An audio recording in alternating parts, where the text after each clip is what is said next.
Get down. Hey, right now, we need your truck.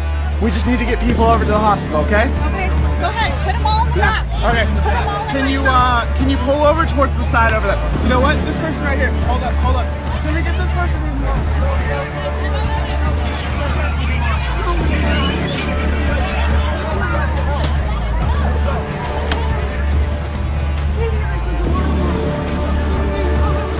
Yeah, hold on.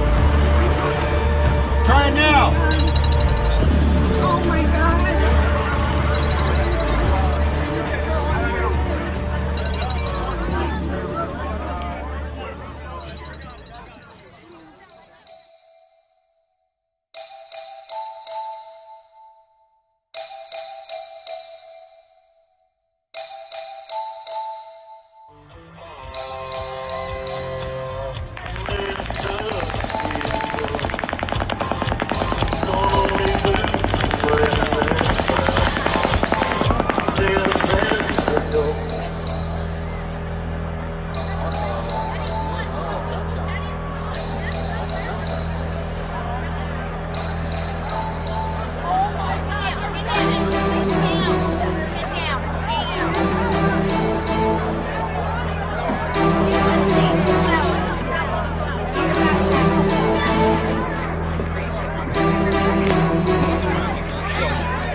Babe, you're okay. Let's go. We can't go yet.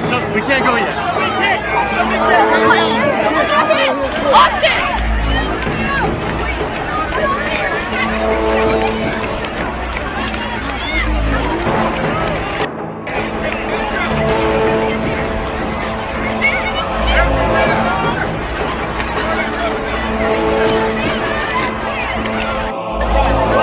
Run. Go. Get the fuck out.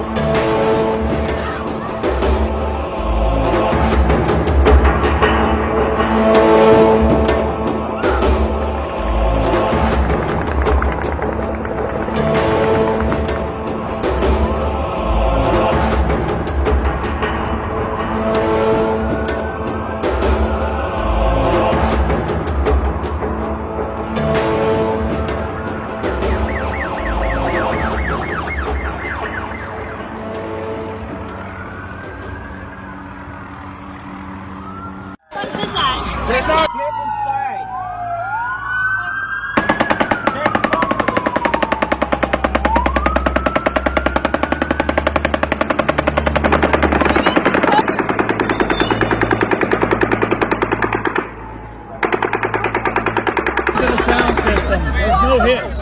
Nowhere. It's a sound system. Hey, go this way, dude.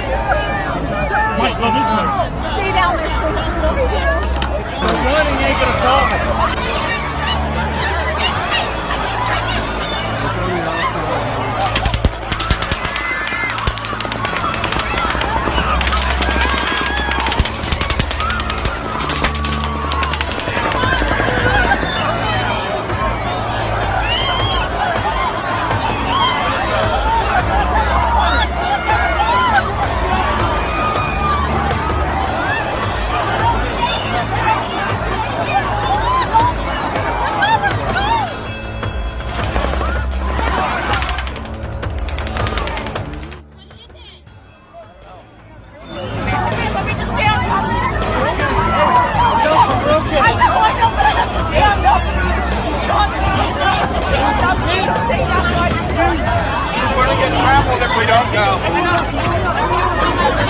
sample if we don't go. Let's go. We're gonna get samples. Come on.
Just finishing up his Country Music Entertainer of the Year, Jason Aldean, was on stage. He was just finishing up his set, so this was the last moment of this big celebration. Hard to know if obviously any of that was in the shooter's head. We spoke to one of the Sirius XM hosts who was on stage with Jason Aldean, who just said, you know, like everybody, at first when this is happening, you can't believe it. Your mind can't go there. You think it's pyrotechnics. You think it's fireworks. You think it's anything but this, that somebody is just mowing down in cold blood all of these concert goers. We just don't have enough information yet. But look, I mean, you guys deal with this all the time. This isn't the first mass killing we've seen at a concert. These big venues are soft targets now. Sure, and Allison, as you point out, the amplification of music and sound, and the fact that a number of the witnesses have now said they thought that the initial barrage of gunfire was the end of the show fireworks, and so that kept people in more of an unsuspecting mode for a lot longer, and let this person continue to kill. It was ringing off the top of the stage. You could hear it hitting trailers, people scattering, and it was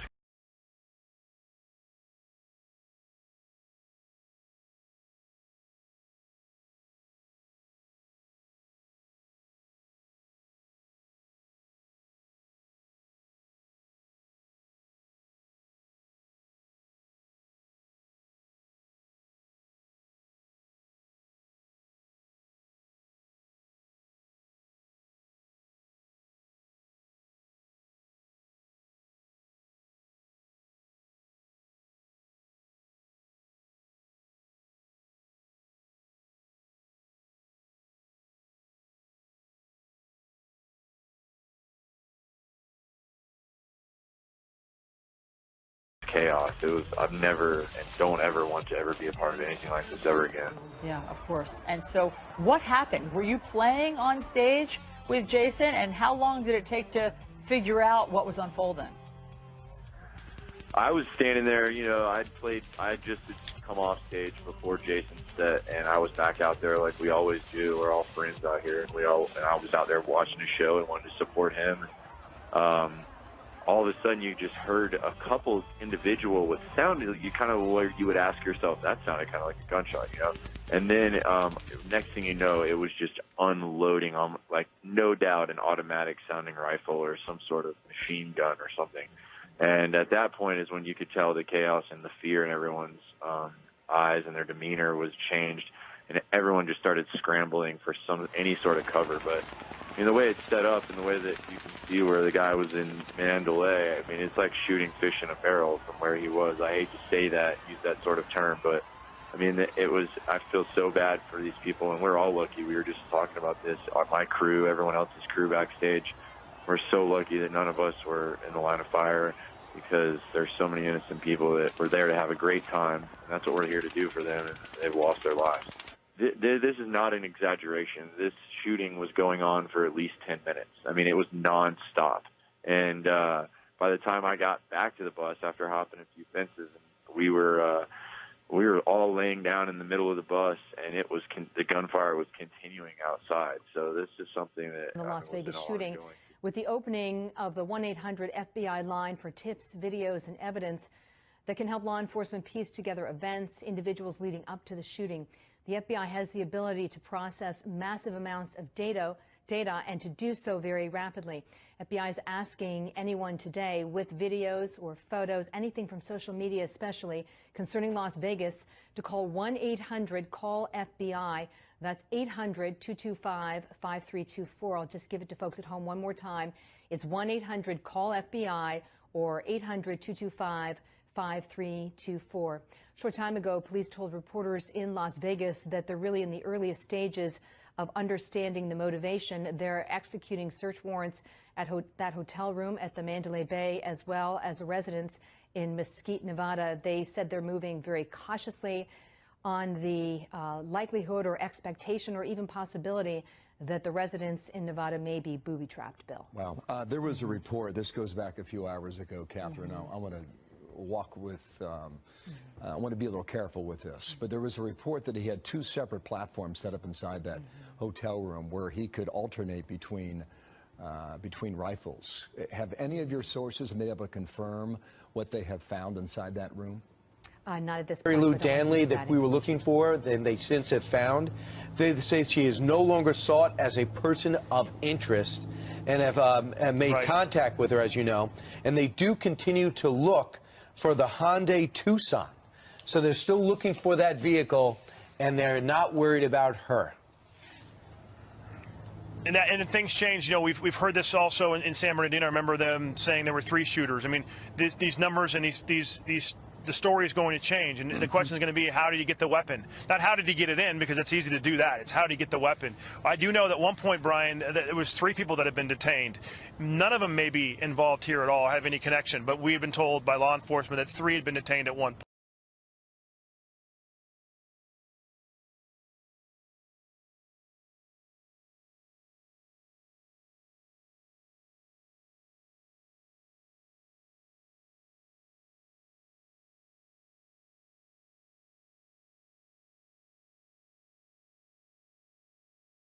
point. So they're going to take no chances here. They don't want to have, you know, they say right now they believe he acted alone, but they want to make sure that's the case. You know, right now it's a matter of continuing to go through this crime scene and get every single part of that obviously wrapped up. You've got bodies still in there. You've got